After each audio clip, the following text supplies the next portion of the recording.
নমস্কার বন্ধুরা, সবাই কেমন আছেন? আশা করছি সবাই খুব ভালো আছেন। তো আজকে আমি একটা খুব সুন্দর মজাদার নাস্তার রেসিপি নিয়ে এসেছি, যেটা বড়রা বাচ্চারা সবাই খুব মজা করে খাবে। তো আমার ভিডিওটা যদি ভালো লেগে থাকে তাহলে অবশ্যই একটা লাইক ও শেয়ার করে দেবেন। আর যদি চ্যানেলটিতে নতুন হয়ে থাকেন তাহলে এরকম নতুন নতুন ভিডিও পাওয়ার জন্য চ্যানেলটিতে সাবস্ক্রাইব করে দেবেন। তো চলুন বানিয়ে নেওয়া যাক। তার জন্য আমি এখানে একটা বড় পাত্র নিয়েছি, আর তাতে 2 কাপ মতো ময়দা নিয়েছি।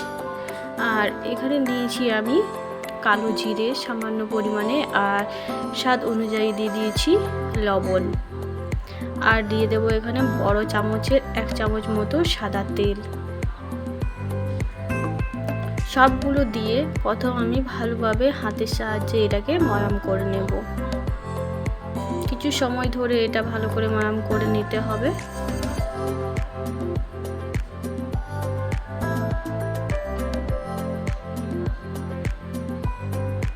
এটা তৈরি হয়ে গেলে এরপর একটু একটু করে জল দিয়ে এটার একটা সুন্দর সফট ডো বানিয়ে নিতে হবে।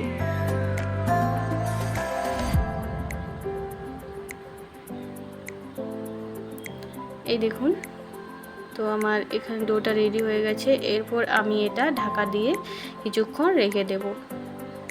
ততক্ষণে আমি এটার পুরটা বানিয়ে নেব। তার জন্য আমি এখানে নিয়েছি সেদ্ধ 2টো আলু, একটা ছোট একটা বড়। আর এই আলুর মধ্যে প্রথমে দিয়ে দিয়েছি আমি স্বাদ অনুযায়ী লবণ, সামান্য একটু হলুদ গুঁড়ো, একটু লঙ্কার গুঁড়ো,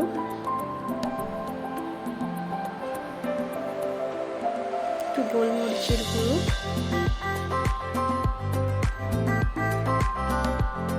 একটু জিরে গুঁড়ো, একটু ধনে গুঁড়ো দিয়ে এরপর আমি এটা ভালো করে মেখে নেব।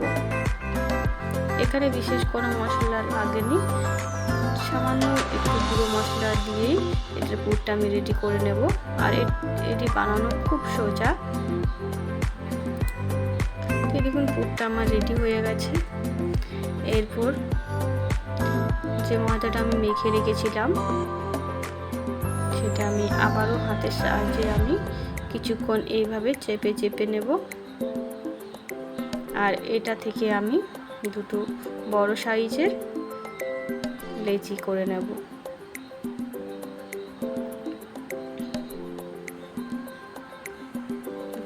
একটা লিচি নিয়ে আমি প্রথমে এটাকে শুকনো ময়দা দিয়ে পাতলা করে বেলে নেব।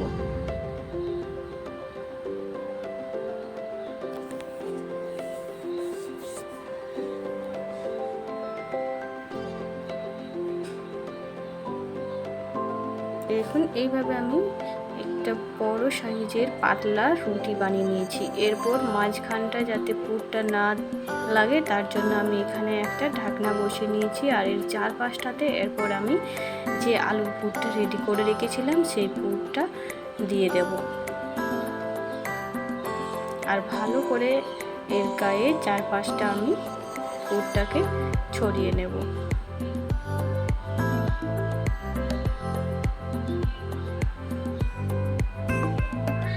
এই দেখুন, এইভাবে আমি 4-5টা পুরটা ছড়িয়ে নিয়েছি। এরপর একটা ছুরির সাহায্যে আমি প্রথমে মাঝ বরাবর কেটে নিয়েছি, তারপর আবারও উল্টো সাইড থেকে এইভাবে আমি সমান ভাগে ভাগ করে নেব। এই দেখুন, এইভাবে আপনারা দেখতেই পাচ্ছেন আমি এটা কীরকমভাবে কেটে নিচ্ছি।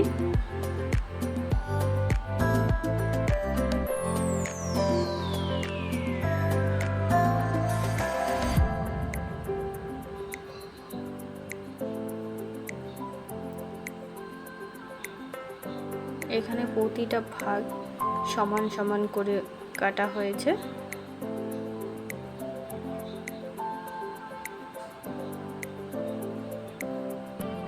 এই দেখুন, এগুলো আমার কাটা হয়েছে। এরপর আমি একটা ভাগ এইভাবে মুড়ে মুড়ে আঙুলের সাহায্যে, এই দেখুন, এরপর এখানে আমি একটু জল দিয়ে দেবো হাতের সাহায্যে, যাতে এটা আটকে যায়, এটা ছেড়ে না যায়। তার জন্য আমি এখানে একটু জল দিয়ে এটার মুখটা বন্ধ করে নিয়েছি। তো দেখতেই পেলেন কীভাবে আমি এটা বানিয়ে নিয়েছি। এইভাবে আমি প্রতিটা নাস্তা বানিয়ে নেব। সবকটা নাস্তা আমার তৈরি হয়ে গেছে। এরপর আমি গ্যাসের উনুনে একটা ফ্রাইং প্যান চাপিয়ে দিয়েছি আর তাতে দিয়ে দিয়েছি সাদা তেল। তেলটা মিডিয়াম গরম হয়ে এলেই তাতে আমি নাস্তাগুলো ছেড়ে দেব। এখানে আপনারা মনে রাখবেন তেলটা যাতে বেশি গরম না হয়ে যায়, না হলে নাস্তাগুলো সুন্দর করে ভাজা হবে না আর এগুলো মুচমুচে তৈরি হবে না। তার জন্য মিডিয়াম আঁচের মধ্যে এগুলোকে আমি ভেজে নেব। আর এখানে দেওয়ার পর গ্যাসের উনুনটা লো করে নিতে হবে, যাতে এগুলো খুব হালকা আঁচে আর সুন্দরভাবে এগুলো ভাজা হয়। একটু সময় ধরে এগুলোকে বেজে নিতে হবে, তাহলে এই নাস্তাগুলো খুব সুন্দর মুচমুচে তৈরি হবে।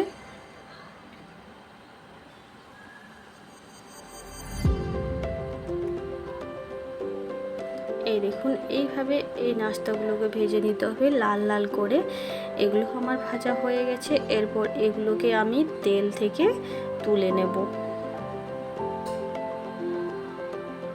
আপনারা দেখতেই পেলেন কত সহজে এই সুন্দর মজাদার নাস্তাটি তৈরি হয়ে গেল।